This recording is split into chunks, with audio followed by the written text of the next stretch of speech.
All right, so moving on to the next segment, we're just pivot here to the world of boxing, and I'll be sharing my thoughts on Vasiliy Lomachenko retiring from the sport of boxing. So, the news broke a few days ago that Vasiliy Lomachenko, at age 37, has officially retired from the sport of boxing. Vasiliy Lomachenko retired as the IBF lightweight champion. He retired with an overall professional record of 18 wins and 3 losses, and that is the end of Vasiliy Lomachenko's boxing career. But my thoughts on his career: Vasiliy Lomachenko was a good boxer. I don't think great is the necessary word to use for Lomachenko, but I think he had an overall good career. Looking at his amateur career, he had 396 victories, 1 loss in his amateur record, 2-time Olympic gold medalist. Again, professional record, 18 victories, 3 losses, 3-division world champion, former ESPN #1 pound-for-pound fighter. But then you look at the back end of Lomachenko's career. He did retire as the IBF lightweight champion. His final fight that he won last year, fighting George Kambosos, winning the vacant IBF title. But you could tell age was starting to catch up to Vasiliy Lomachenko. And I think one of the reasons why he decided to retire was that fight against Devin Haney in 2023, where he didn't get the victory or the decision victory that he thought could have swung in his favor. And his dreams of becoming an undisputed lightweight champion were crushed. And that path to him ever becoming an undisputed champion at the lightweight division would never materialize into something that he thought would come true one day. And how the landscape of the lightweight division played out, he was one of the 4 champions at this division. When Gervonta Davis still holds the WBA title, Shakur Stevenson holds the WBC title, when Keyshawn Davis held the WBO title.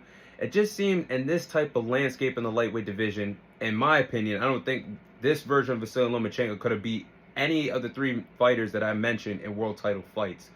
So it made me think that maybe that's the reason why Vasiliy Lomachenko decided to retire, based off age and that type of experience that this type of Lomachenko would have gotten in the ring with these world champions. I don't think it would have been enough. I don't think his fire was still there to be a champion that he could be proud of, or going after the dream that he overall had since he came into this lightweight division, that's being an undisputed lightweight champion. I just don't think in this type of environment that the lightweight division had, while he was the IBF champion, was going to be good enough for him to become an undisputed champion. But looking at it, it's just sad that you don't get these lightweight fights that Vasiliy Lomachenko could have had with the names of Gervonta Davis or Shakur Stevenson before he could have exited the door out of the sport of boxing. And don't get me wrong, it's just like when you think about the timing between him and Tank, it's like Lomachenko wanted Tank before he became the big name that he is today. Then you look at the back end, it was Tank that was following Lomachenko before he walked out. And there was reports that Tank wanted to fight Lomachenko in November, but that fight never materialized, and we never got that what could have been a lightweight title unification fight with the IBF and the WBA titles being on the line. But it just sucks because you want to see him fight these top tier guys, but at lightweight, other than names like Teofimo Lopez or Devin Haney, what are the other names that top names that he's really fought at this lightweight division? And yes, that goes back to my point of Tank used to being with Floyd Mayweather, and the jokes of the Mayweather promotions where Floyd would single-handedly pick Tank's opponents. But then that goes to my point of when Tank moved away from Floyd and he did want to fight Lomachenko. The timing was never right between them. But then you think about what Lomachenko could have did with Shakur Stevenson when Devin Haney vacated all the titles and moved up to 140. There was a chance where Lomachenko could have gotten the ring with Shakur Stevenson and fought for the vacant WBC title in late 2023, and he didn't want to do that either. So it just seemed like timing was off for him to fight the other top-tier names at this division. In my opinion, I just don't think this 37-year-old version of Lomachenko was going to be good enough to defeat names like Tank Davis, Shakur Stevenson, or Keyshawn Davis in title unification fights. So that might have really swung in his favor of why he decided to retire. But at the end of the day, if your heart's not in combat sports, a dangerous sport like boxing, then you shouldn't be a part of it. So I respect the decision that he decided to walk away before anything happened to him or another loss happened to him. He just picked the right time to retire. And a lot of people expected this because he did take a year off after winning the title from George Kambosos, or winning the vacated IBF title from George Kambosos last year. And now it's the end of Vasiliy Lomachenko's career. But I will say something that boxing fans will miss from Vasiliy Lomachenko. I mean, don't get me wrong, this man was the real deal in the ring. He had great boxing IQ, he had great footwork, great in fighting in different angles, different lateral movements, could win the counter-punching battle, effective counter-puncher. Is he an all-time great? I don't think an all-time great wording is great for him. He's good, and I think he'll probably get a nod to get into the Boxing Hall of Fame, but all-time great, I don't feel like he was an all-time great. I think good and great, but all-time great, no. And I think he's going to be remembered based off what he could do, the Matrix, and all the special things he could do in the ring as one of the best fighters of this current generation of the last 5 to 10 years.